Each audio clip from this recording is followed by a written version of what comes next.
வருஷத்துல ஒரே நாள் திருக்கல்யாணம் அன்னைக்கு மட்டும் சோமசுந்தர பெருமானுக்கு கன்னத்துல திருஷ்டி போட்டு சாத்துவா. மீனாட்சனையும் சோமசுந்தரேஸ்வர பெருமானும் இந்த லோகத்தையே ஆட்சி பண்றா.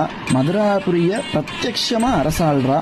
மகாராஜா மகாராக்னி. மற்ற நாள்ல சொக்கநாதருக்கு திருஷ்டி பொட்டு கிடையாது, திருஷ்டி பொட்டு சாத்திக்க மாட்டான்.